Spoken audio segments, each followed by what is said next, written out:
All right. It's 11:30, so we'll go ahead and get started. My name is Lori Boschka, the Nursing Department Head. I welcome you to the 2025 Ironside Distinguished Alumni Lecture in Nursing. On behalf of the nursing faculty, we are happy you are here to join us for homecoming weekend, a time for reminiscing with old classmates, visiting professors, and connecting with other nursing alumni while exploring our beautiful college campus and your favorite places in the Decorah community. Today we have current nursing students, nursing alumni, nursing faculty, friends, and family to celebrate the rich legacy of Luther College Nursing. The Ironside Distinguished Alumni Lecture in Nursing is made possible by Pamela and Jay Ironside, 1981 Luther graduates. We are thankful for their contributions and support for today's event.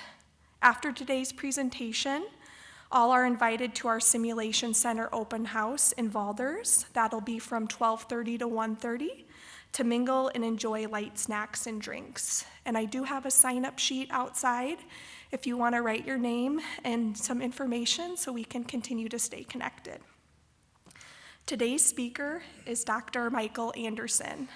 Nursing faculty and current nursing students had the opportunity to meet and visit with Dr. Anderson yesterday. His love for Luther College and unwavering support to the nursing program is truly incredible. In 2013, Dr. Anderson started endowment for our Simulation Center with his wife, Karen.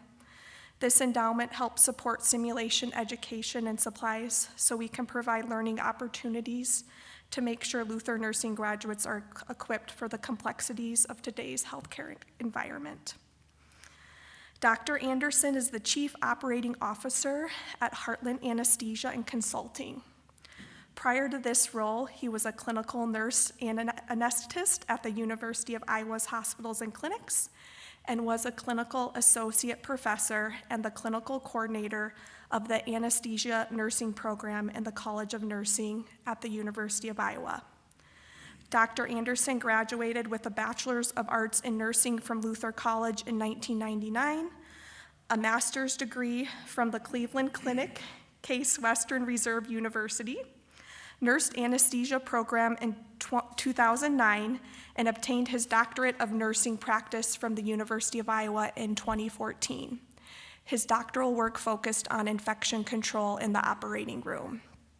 Dr. Anderson has been very active at the state and national level with the Iowa Association of Nurse Anesthetists, the American Association of Nurse Anesthesiology, and the American Association of Nurse Anesthesiology Foundation.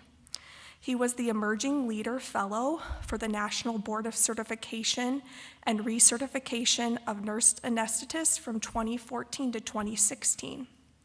He served as president of the Iowa Association of Nurse Anesthetists from 2016 to 2018 and have served on numerous committees, advisory panels, and task forces for the American Association of Nurse Anesthesiology.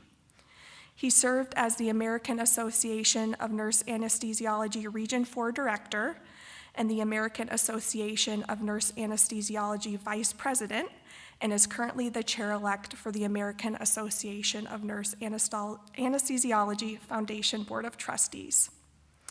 Dr. Anderson received Luther's Distinguished Alumni Service Award in 2018, and he is currently serving as a Luther College Regent.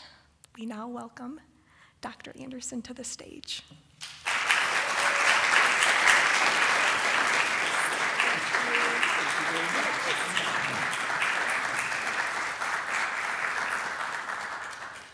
Thank you, Lori. Wow. Good morning. Good morning, distinguished faculty, students, and honored guests, proud families, and most importantly, all the nurses that carry forward the Luther tradition. Thank you all for being here today. I do see a lot of familiar faces, and that's great. I want to take a moment to thank the Ironsides for their generosity and their vision to put this lecture series together for homecoming weekends. It's really a great way for Luther nurses to come home and to share their experiences and continue to shape the future of healthcare. So thank you very much to them. I'm honored to be here with you today and humbled to present the 2025 Ironside Distinguished Alumni Lecture in Nursing here this homecoming weekend. If you haven't noticed, the campus is buzzing and it's palpable. It is homecoming, and we have so many people here to celebrate and taking time celebrating their time, their experiences while they were here, and reminiscing with classmates and professors. And I'm not sure if you're all aware, but there was something else that went on this weekend.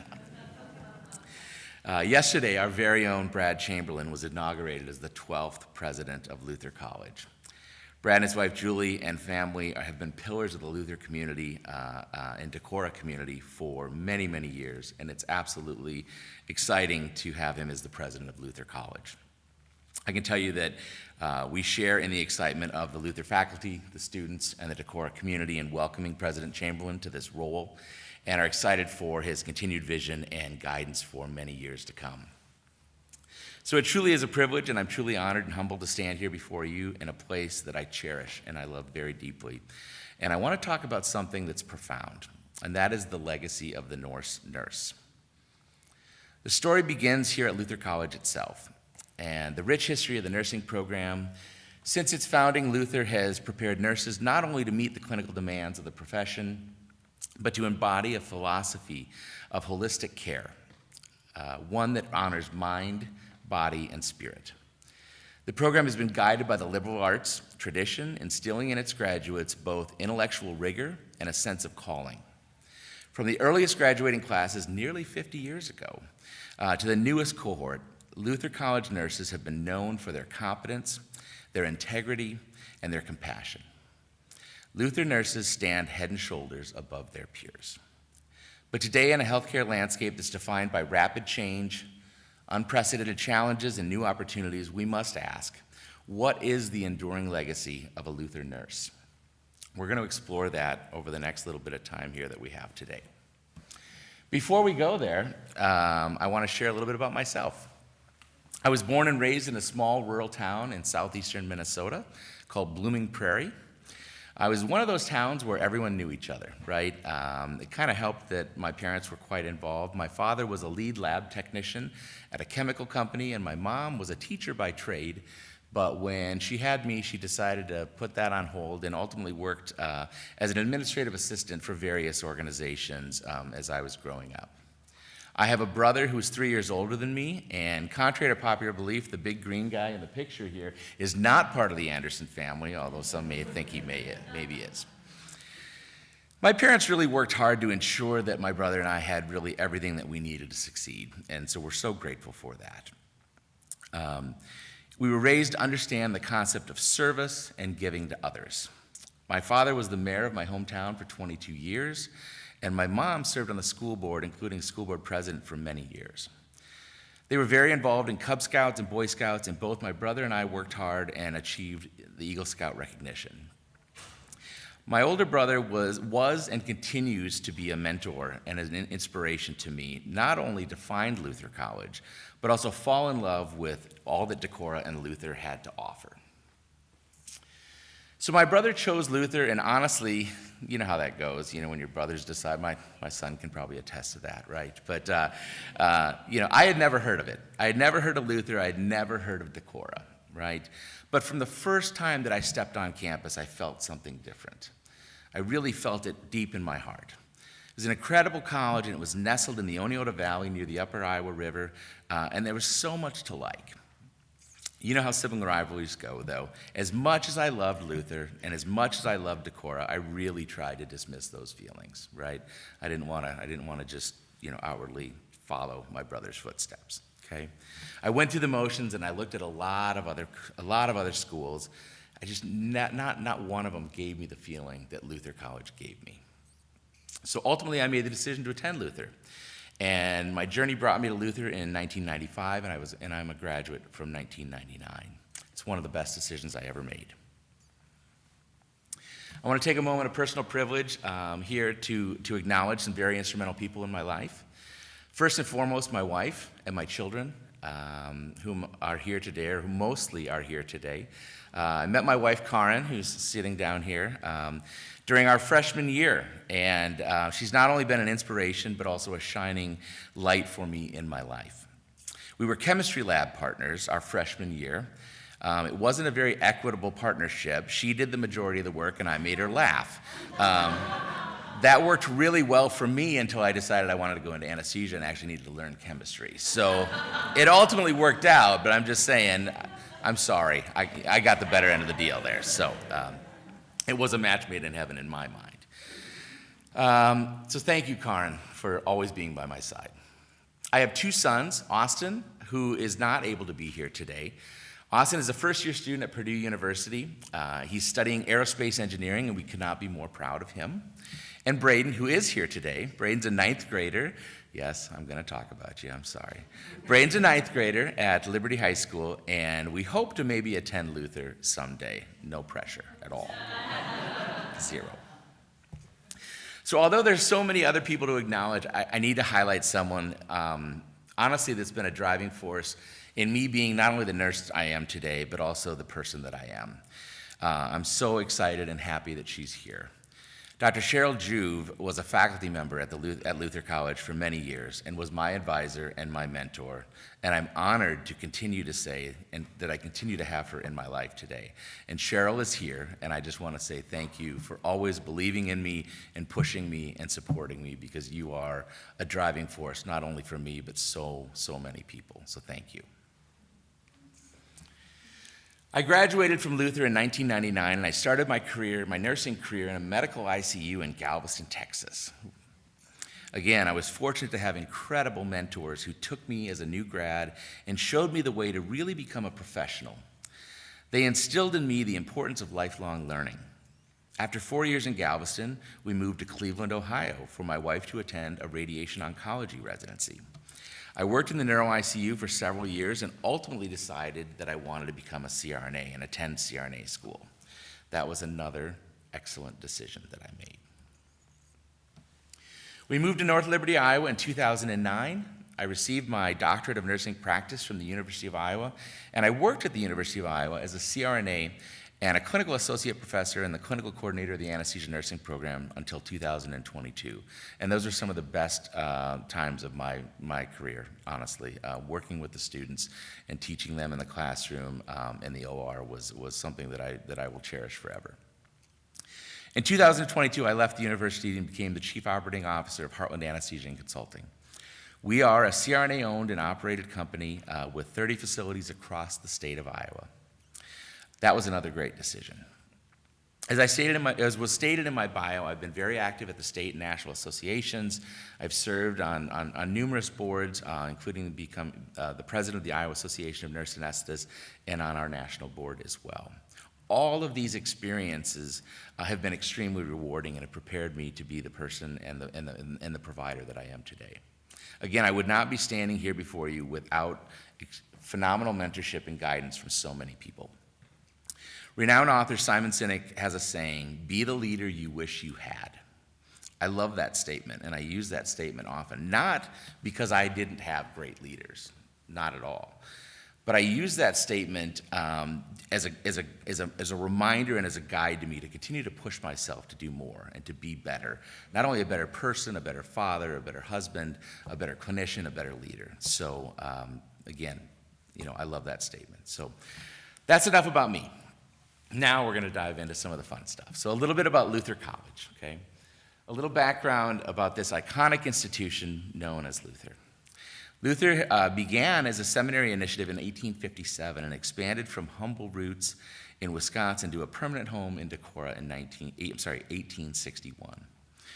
Over the decades, it evolved from a male-only classics-based institution to a flourishing liberal arts school embracing coeducation, architectural innovation, and cultural heritage. Today, its heritage is preserved both in physical form as via the historic buildings and landscape, and in vibrant traditions such as music, Nordic Fest with the community, the Vesterheim Museum, and certainly the nursing program here at Luther. Some of the first campus buildings you can see there on the left-hand side, that's Maine. That was built in 1865. It was simply known as Maine, and its current iteration is the third to occupy that site, as the original two succumbed to fire back in 1889 and 1942. The other building that you see there is the iconic campus house, which was built originally as a parsonage. And the campus house is the oldest surviving campus structure and now part of the Luther College Campus Historic District. So Luther is known for many things, including music, nursing. Those are two very prominent programs, and there are many others. In 1905, alumnus Carlos Sperati became music director and elevated the Luther College Concert Band, which was founded in 1878, to international acclaim, with European tours beginning in 1914. Weston Noble took the Luther College Nordic Choir to another level and continued to develop a stellar reputation of Luther College and its rich musical history. And that legacy lives on not only with Dr. Potvin involved, but also with Dr. Last and many others. So early on, Luther was regarded for its landscape design by someone by the name of Jens Jensen. So starting in the early 1900s, the campus landscape overlooking the upper Iowa River was crafted by noted architect Jens Jensen, blending natural prairie park aesthetics into the college grounds. And it continued to grow from the 1960s onwards. Luther saw significant additions, including the Student Union, the library, the Hall of Science, which is now Valders, the residence halls, athletic facilities, and many more. And many more buildings have been added and enhanced, including the Samson-Hoffman Laboratories, Olin, and our brand new renovation to the Jardine Fieldhouse. Luther has received historic recognition in 2021. Recognition of its architectural and historical significance was brought to light. With 24 buildings and 9 outdoor sculptures, were designated by Luther College Campus Historic District on the National Register of Historic Places, and contributing buildings including the Campus House, Maine, Corin Hall, Preuss Library, Brandt Hall, and others. Are we good? There we are. So a big part of legacy is sustainability. Luther has made a conscious effort towards sustainability and is a leader in that arena. Luther's developed a robust sustainability program, cutting across academics, operations, student life, and outreach. And here are some of the major components of that. Luther has set a target of carbon neutrality by 2030. As of a recent reporting, Luther has reduced their greenhouse gas emissions by 72% since 2003, which was the baseline that they had. Over half of the electricity comes from on-campus renewable resources, especially wind and solar. And major sustainability projects include a wind turbine that was installed in 2021 that produces a significant fraction of the campus's electricity. Several solar arrays, including ones serving student housing like Baker Village, LED lighting upgrades, insulation, efficiency improvements, and a building policy requiring new construction to meet LEED Silver or equivalent standards. So again, Luther is absolutely a leader when it comes to sustainability. Now the Luther College Nursing Program, and we have a lot of Luther College nursing students here today, and I'm very excited to see that. So The nursing program was established in 1974, and since its inception, the program has maintained strong partnerships not only with Mayo Clinic in Rochester, Minnesota, but lots of other facilities throughout the community and the state, including WinMed Health for many years. Throughout its history, the nursing program has emphasized both classroom learning and practical experience. From the first-year students learning to train in simulation in regional hospitals and long-term care facilities, opportunities for international study, such as the summer program in Nottingham, England. I had that opportunity. I would highly encourage it if you get that chance. It was incredible.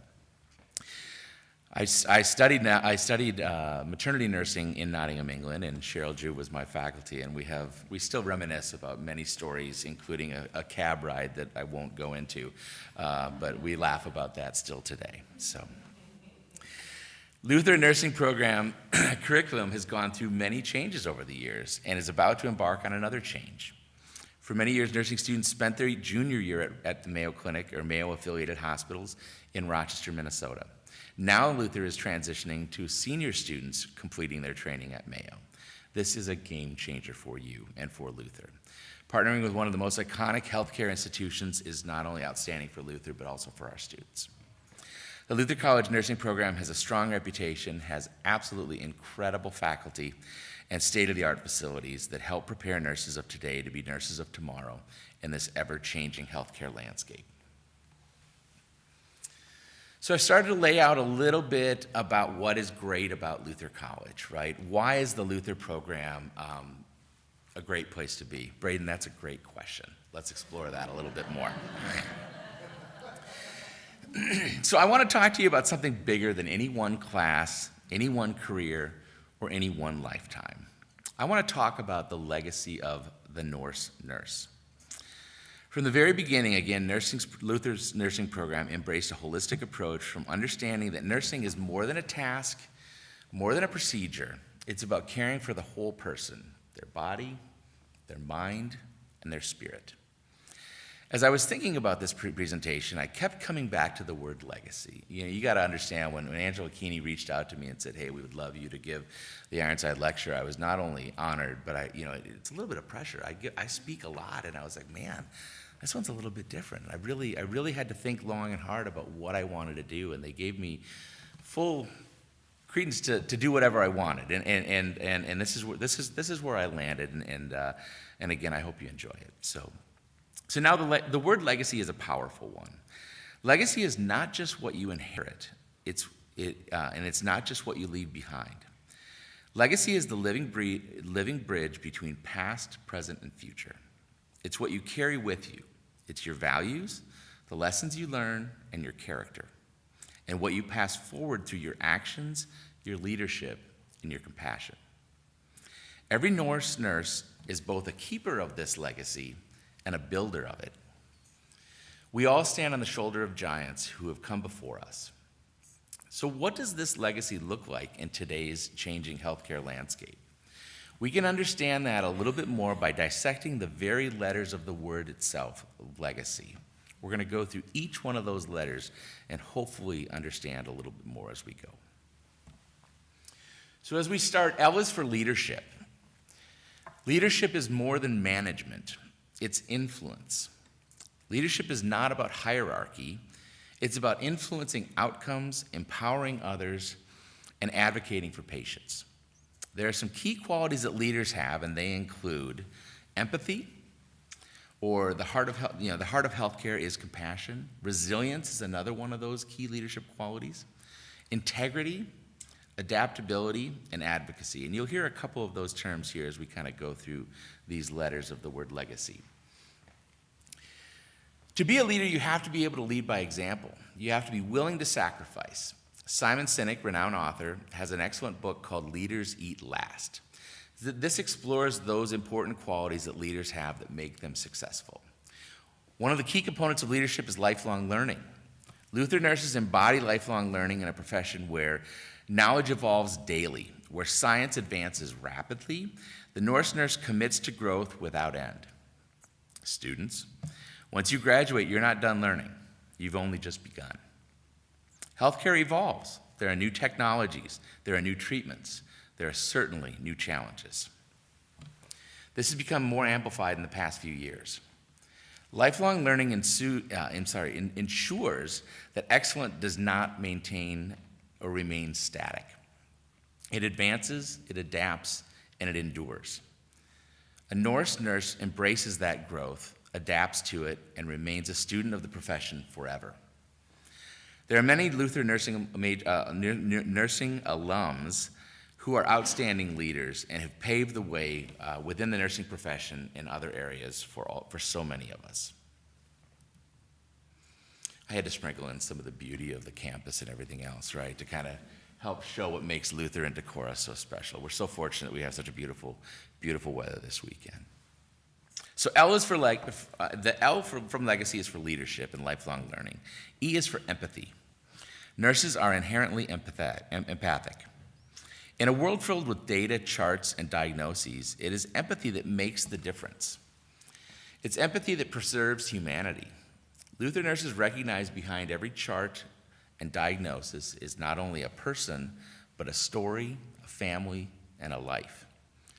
A Luther nurse listens, they feel, and they connect.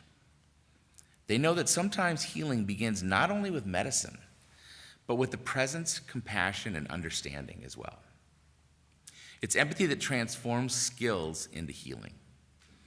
According to Harvard University, empathy is one of the most important things that patients look for in healthcare. And Plato said the highest form of knowledge is empathy, for it requires us to suspend our egos and live in another's world. Why does empathy matter? Well, empathy is about awareness of the other people's emotions and understanding their feelings.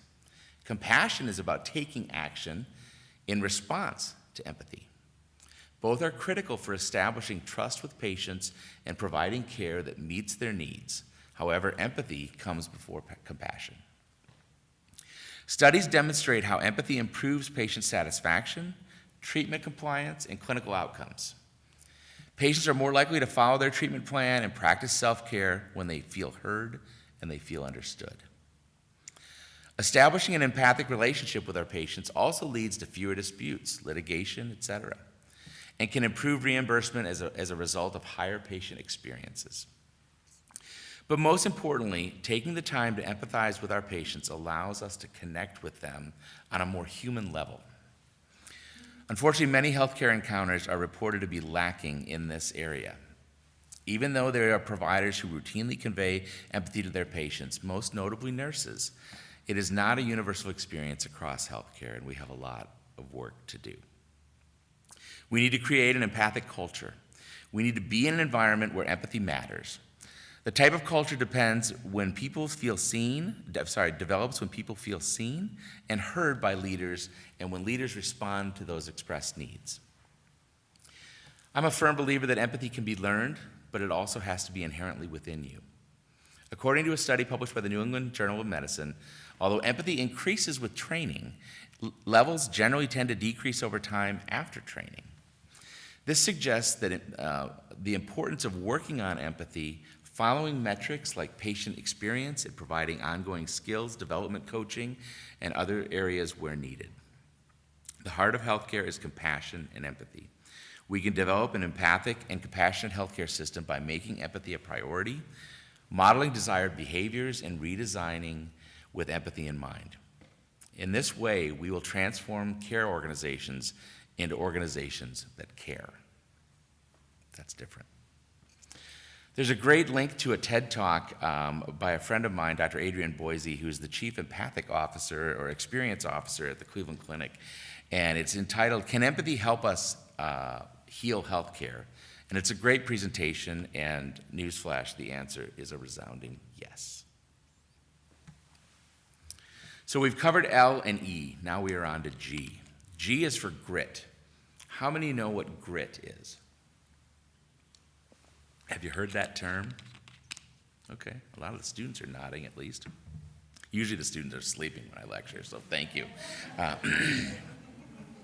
Grit is defined as a metaphorical personality trait characterized by passion and perseverance for long-term goals. Grit involves having the courage, the firmness of character and the tenacity to keep working towards a significant goal, even when you're facing challenges and setbacks. Have any of you ever heard of Angela Duckworth? Maybe? I see some people. Yeah. She's a psychologist and has a best-selling book titled Grit. If you haven't read it, I would encourage it. She also gave an incredible TED Talk that has millions of views online. And if you haven't watched it, I would highly recommend that as well. As a member of the faculty of the University of Iowa Nurse Anesthesia program, I was often asked by applicants and others, what character or quality trait is necessary for someone to succeed as a CRNA? And without hesitation, I always answered grit. You may ask, well, what is grit? To me, grit doesn't have a single definition or trait. That is why it's so important, and those who are successful tend to have grit. To me, grit is passion and perseverance for long-term goals. Grit is having stamina. Grit is sticking with your future day in and day out, not just for a week, not just for a month, but for years on end, and working really hard to make that future a reality. Grit is living life like it's a marathon, not a sprint. So G is for grit.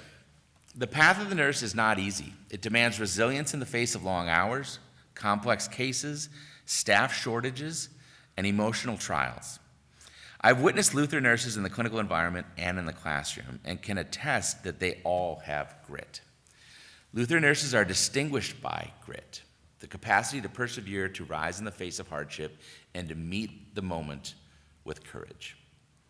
Sorry for the flashing. I don't know if I'm doing something up here.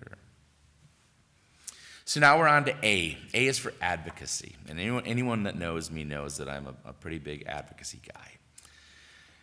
Advocacy is the core of nursing. Now, oftentimes when you hear the word advocacy, you think of politics. Well, that's not all of it. That's part of it, but it's not all of it. But Luther nurses stand for those who cannot stand for themselves. They speak for the voiceless. They protect the vulnerable. And they ensure that every patient's dignity is honored. That is advocacy. Advocacy transforms care into justice and service into impact. Advocacy is vital in healthcare. How many of you in this room think of yourself as an advocate? See some heads nodding. You should, because you all are advocates. I can assure that every one of you is an advocate, whether you know it or not. As a healthcare provider, you advocate for your patients every single day. We advocate for our livelihoods every single day. Politics aside, you are an advocate, and you should never underestimate the power of your voice, both individually and collectively. Another word that begins with A that's very important is awareness, specifically situational awareness. Nurses are critical in the healthcare world with seeing the big picture. We've all seen it. Sometimes the specialist can be focused on one specific thing and forget other key items that are going on with that patient. Nurses help bring everything together. We're often the ones that notice even subtle changes in a patient's condition and alert the care team or deal with it ourselves. In doing so, you are advocating for your patient and you're using situational awareness to assist in their care. This kind of awareness saves lives. Again, as a CRNA student, I had the opportunity to attend state and national meetings and meet with legislators and have advocated for my profession and for healthcare for many, many years. Every April, I and about 2,000 of my colleagues travel to Washington, D.C. to meet with our legislators and discuss issues related to CRNA practice and advocate for healthcare. Some of the things that we focus on are things such as Title VIII funding for nursing workforce development to ensure that you, as nursing students, not only have the funding that you need, but you have all the tools that you need to be able to practice in the future and practice to the fullest extent of your scope. So advocacy is vital, and everyone can and must be involved in some way, shape, or form. C is for compassion. Compassion is more than kindness, it's action. Compassion is at the very heart of the nursing vocation. But for the nurse, compassion is not a passive feeling, it's an active service. It's a willingness to sit with someone dealing with pain, to advocate for the vulnerable and the voiceless, and to care deeply even when it costs you. Luther nurses embody compassion as daily practice, not just a fleeting gesture. According to the American Behavioral Scientist study, compassion involves three main factors. Those are noticing, feeling, and responding. With noticing, it's having an awareness of another's feelings. With feeling, it's developing an emotional response to another's suffering and experiences. And responding is being motivated to ultimately alleviate that suffering. Another study from Clinical Psychology Review summarizes research on compassion in healthcare, and it defines compassion as cognitive, affective, and behavioral processes that involve 5 main elements. Number 1, the recognition of suffering. Number 2, the understanding of the universality of suffering in human experience. Number 3, an emotional connection with another person's distress or suffering, what they also call emotional resonance. Number 4, a tolerance for the uncomfortable emotions that come with empathizing with another's suffering. And number 5, a strong motivation to act and alleviate that suffering. This is compassion. Nurses, and specifically nurses, are experts in providing compassion. I've had the honor of coming back to campus over the years and have lectured and taken part in simulations with the Luther nursing students. And yesterday was a real highlight for me, and I want to thank the faculty. After the inauguration, I had the opportunity to meet with the Luther nursing faculty for about 3 hours, and we did a faculty development session. And throughout the afternoon, we really just threw around different things that are going on in healthcare and with the curriculum and with Luther and just healthcare in general. And it was really an outstanding opportunity. And then last night, I had the opportunity to meet with about 10 of the senior students over some Mabes Pizza and just talk with them about what's going on in healthcare. And again, students, you are our future, and so I really enjoyed that opportunity, and I'm very open to having any conversations with you in the future. So thank you. So for the students in the audience, I want to assure you that you are in an outstanding nursing program. Luther College is at the top when it comes to faculty, technology, and clinical experiences.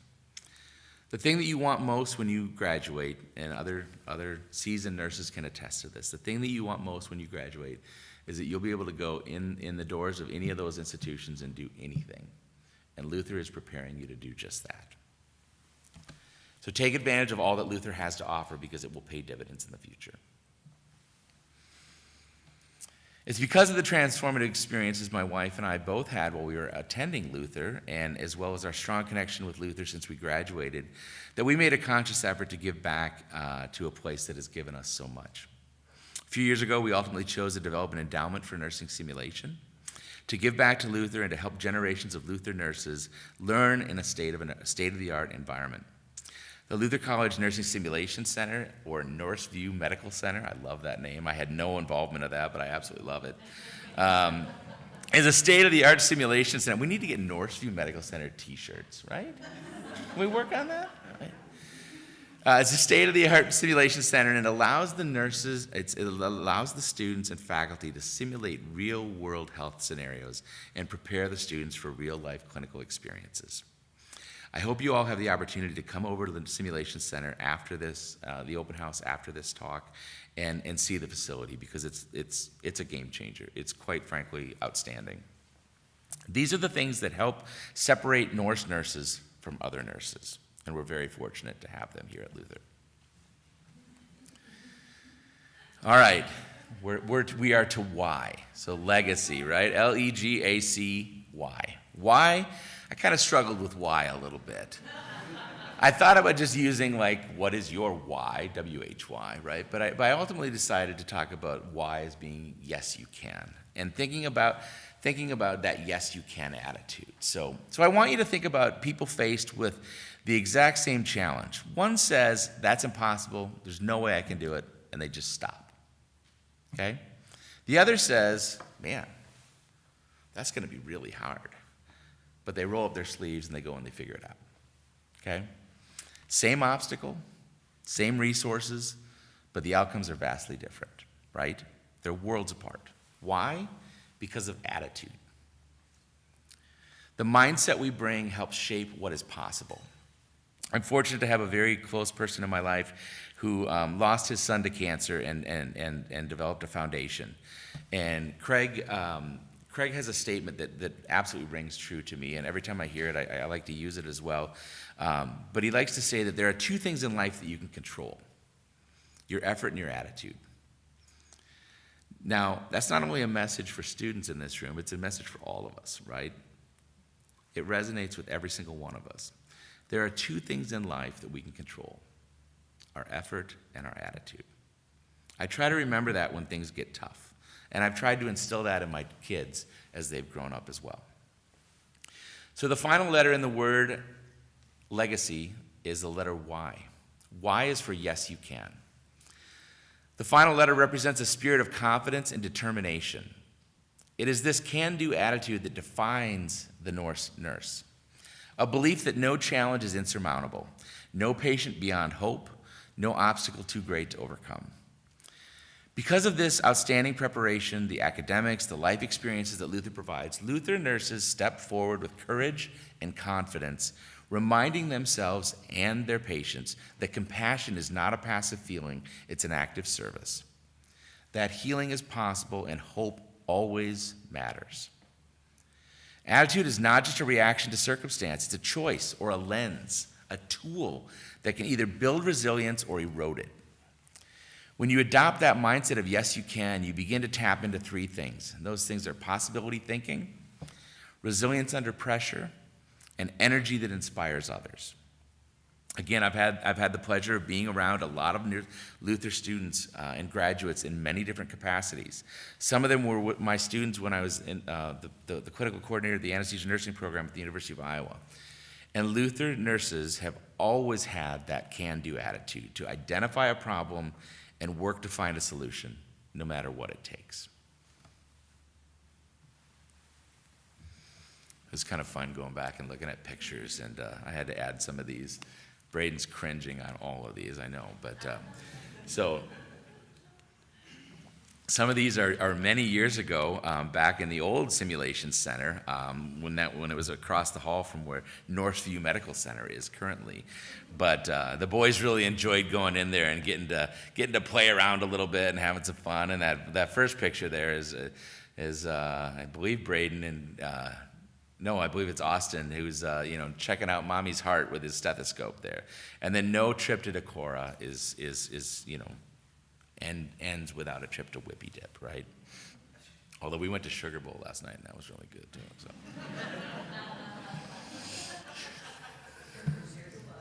Yeah, you got to share the love, right? So what's in the word legacy? Together, these qualities: leadership, empathy, grit, advocacy, compassion, and yes, you can attitude are all interwoven into the fabric of that word and create something much more than just a word. These qualities define character and enduring legacy of the Luther College nurse. As we look to the future of healthcare, there are a lot of questions, folks. There really, truly are. It's a future marked by innovation, complexity, and change. The Norse nurse carries with them a legacy that is timeless. It's a legacy that will guide, sustain, and inspire. So let us celebrate this legacy. Let us honor those who built it, those who embody it now, and those who will carry it forward in the future. This is the legacy of the Norse nurse, an inheritance of excellence, a commitment to humanity, and a promise of hope. And so to the students seated before us today, you're the next authors of this legacy. You will carry forward the strength of those who came before you and hold the responsibility of those that will follow you. You don't have to do it alone. Rely on those around you and help you and guide you and continue to inspire you. When you walk into your first shift, when you face your first challenge, when you comfort your first patient, remember, again, you do not walk alone. You walk with the legacy of the Norse nurse at your side. Let this legacy be your compass.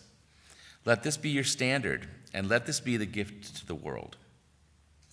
As you continue your journey, whether you're just starting out or whether you're deep into your career, like Brian and I are, I encourage you to hold on to your why. Why did you choose this path? What keeps you going on the hard days? And there's going to be hard days. Because this profession is not just about what you do, it's about who you are. You are healers, advocates, educators, and leaders. You stand at the intersection of science and compassion, using your knowledge to save lives and empathy to change them. And the legacy of Luther College is also strong and also plays a vital role in that legacy of the Norse nurse. So what is the future of nursing? Well, I can tell you that the future is bright. Nurses continue to enjoy more and more autonomy and working to the fullest extent of their scope of practice. There are many different paths within nursing for you to find your desired outcome. There are challenges. They include staffing shortages and burnout. This is real. COVID really accelerated and accentuated this. The image on the left is a husband and a wife who are CRNAs, and they shared a brief moment in the hospital in the height of COVID in all of their PPE, and this image is iconic, and it was featured on media and television outlets, including the Super Bowl. Nurses of all specialties shined during COVID, and because of that, scope of practice and opportunities continue to evolve. Other challenges include technology integration.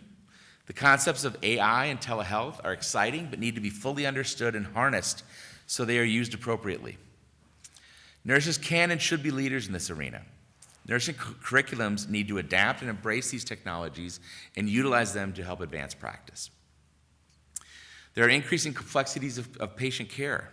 We're seeing higher and higher acuity of patients, and facilities are struggling and are at capacity, so production pressure and other negative influences can really impact things to a great extent. Again, we need to work together to ensure that we're breaking down barriers to help improve efficiency and always strive to provide the highest quality and most cost-effective care. There are many opportunities for growth. As I stated, expanding scope of practice for APRNs is vital. This is welcomed and needed. We also need to continue to see nurses moving into leadership roles, both in health policy and administration. We need nurses in C-suites, in regulatory and political positions. We need to continue to have our collective voices heard and our impact felt. Nursing has always been at the forefront of interdisciplinary collaboration, and that will not change. The role of education is always ever-changing. There is a threat to higher education right now and higher education institutions, and we need to continue to evolve. Luther is very well positioned, especially in nursing, to continue to be at the forefront of higher education and training into the future. Education never stops. In the nursing profession, you need to commit to lifelong learning. I'm looking at you, students. There are many opportunities for advanced degrees, and I encourage you to be open to them. And finally, nursing was founded on mentorship. Behind every strong... You don't see that. I don't know how that popped up on my screen. Behind every strong nurse is an army of mentors who have uplifted them and helped pave the way. Honor those relationships in the tradition and pay it forward. I love the statement, lift as you climb. Make sure you're moving up that ladder, but as you are, bring someone with you. So how nurses shape the future? Nurses have been doing this for a long time, as long as we've been around. Nurses are the past, the present, and the future of healthcare. But let's be honest, again, the path that you've chosen is not easy. Advocacy remains critical, and ensuring that nurses can practice the fullest extent of their scope and that our voices are heard is vital. Ensuring equitable reimbursement for care provided. There are numerous examples of how nurses have influenced healthcare policy, and we need to amplify those of the public. The world of healthcare is evolving rapidly, and nurses need to embrace innovation and become experts in technology. Technology is advancing, and patient needs are becoming more complex, and the demands placed on nurses are growing. Using technology to enhance care and not replace the personal touch of healthcare is also very important. You'll face shifts that feel endless, decisions that weigh heavy, and days when you question if you are enough. But let me tell you, you are. Resilience in nursing is not about being invincible. It's about rising again after difficult days. It's about recognizing that self-care is not selfish. It's vital. It's survival. You cannot pour from an empty cup. So make sure that those around you continue to pour into you and continue to fill your cup. To the future nurses in this room, I urge you to take care of yourselves with the same compassion that you extend to others. Lean on your peers, seek mentorship, and remember that asking to help is a sign of strength, not a sign of weakness. For nurses to continue to shape the future, we must continue to understand and address health disparities through culturally competent care. We cannot turn a blind eye and treat everyone the same. We need to understand the communities we serve and the unique aspects of varied races, ethnicities, genders, sexual orientation, and religions. So a call to action. Leadership is for everyone, whether you're a student just beginning or on your journey or you're a seasoned nurse with decades of experience. Leadership is not a title, it's a mindset. There are so many ways for you to get involved and make a difference. You can seek mentorship or become a mentor. You can join a professional organization, or in my cases, way too many. You can speak up in your workplace, and you can pursue continuous education. Again, leadership is not about being in charge. It's about taking care of those in your charge, per Simon Sinek. So you have a voice, and that voice matters. Every shift, every patient interaction is an opportunity to lead. The future of nursing is not just in the hands of policymakers, it's in yours as well. You'll walk into rooms where hope is hanging by a thread. You'll sit at the bedside of those who are scared, those who are suffering, and those who feel completely alone. And in those moments, you will not only offer medication or monitor vital signs, you'll offer something much more powerful: your presence. Florence Nightingale once said, "Nursing is an art, and if it is to be made an art, it requires an exclusive devotion as hard as preparation as any painter or sculptor's work."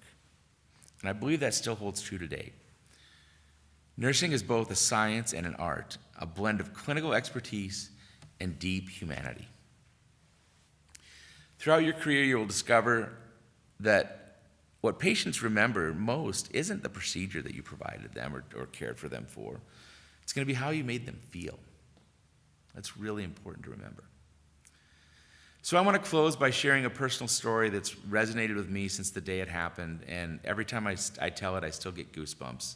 You can see on the slide there a picture of my Luther College ring.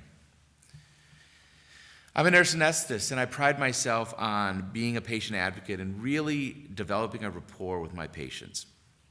As a CRNA, we walk in a pre-op room, small little room. Sometimes families in there, sometimes they're not. We have a very, very short period of time to really try to not only, gain a patient's trust, develop a rapport, develop a plan of care, all of those things. It's very, very short, right? So I used to pride myself on really being good at that, going in and, maybe it's, you gotta set the tone, right? But these patients are often alone, they're scared, they feel vulnerable, they're having surgery for whatever reason.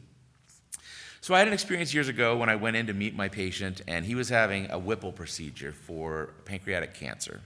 It's a very large procedure, very serious diagnosis. He had every right to be scared, nervous, apprehensive, and I found that when I walked in the room. This gentleman was, breathing heavily. He was sitting on the edge of the bed. I just couldn't get through to him. Whatever I tried to do, I just couldn't get him to relax so I could even really have a conversation and really try to tell him exactly how I was going to care for him that day. After a few minutes of doing a variety of things and just not getting through to him, I finally took my right hand with my Luther ring on it, and I set it on his knee. That man immediately looked down and he saw my Luther ring and he said, "You're a Luther grad." I said, "Yes, I'm a grad of 1999. He said, "I'm a Luther grad." I said, that's fantastic. He immediately sat back in that chair or that bed and he said, "You're a Luther grad. Everything's going to be just fine." And I don't know what happened in that very moment, but I can tell you that something came across him and everything was different. So what I can say to you is, in that moment, I couldn't ultimately change the outcome of the situation, but what I could do is make sure that he didn't feel alone. That is the heart of nursing, the ability to remind others that they matter. In a world that often feels disconnected, you have the power to create moments of connection, even in the smallest interactions. That ring was a symbol of hope. That ring was a symbol of connection, and that ring was a symbol of community. And Luther, more than any place that I know, is about community. That is the heart of Luther College, and that's the legacy of the Norse Nurse. So, not quite done, not quite done. I should have ended there maybe, but thank you. So to the nurses today and tomorrow, thank you. Thank you for your heart, your resilience, and your unwavering commitment to care for others. Again, the road ahead will not always be easy, but it will be worth it. As you move forward, remember this: you have the power to leave an indelible mark on every life you touch. Be proud of that. And so the legacy of the Norse Nurse is not written in textbooks or carved into stone. It's written in the lives you touch, the patients you heal, the families you comfort, and the communities you strengthen. It's written every time a Luther nurse walks into a hospital, a clinic, a school, or a home, and brings not just knowledge, but you bring your heart. And always remember, together these traits, leadership, empathy, grit, awareness, compassion, and a yes you can attitude are not just words. They are the living spirit and the legacy of the Norse Nurse. Thank you very much. Soli Deo Gloria.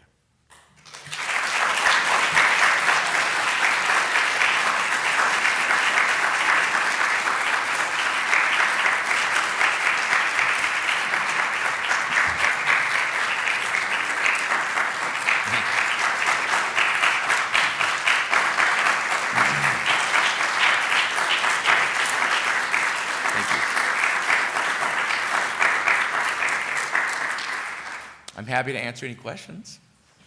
I have a couple minutes. I would also encourage you to all go across the street to our simulation open house at 12:30. Is that right? Yeah. Any questions? Thank you all for being here.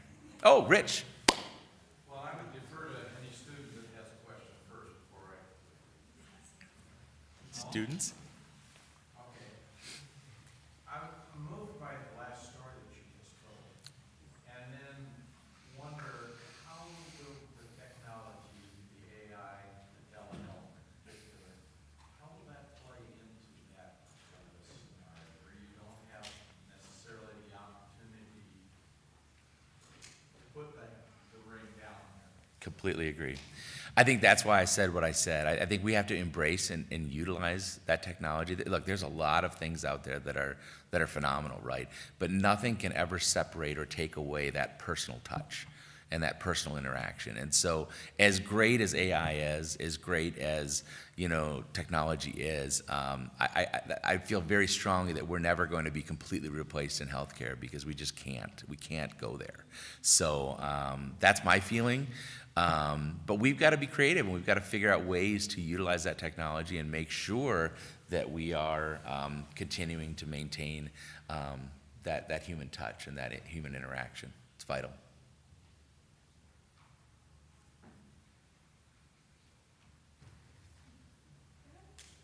Thank you all.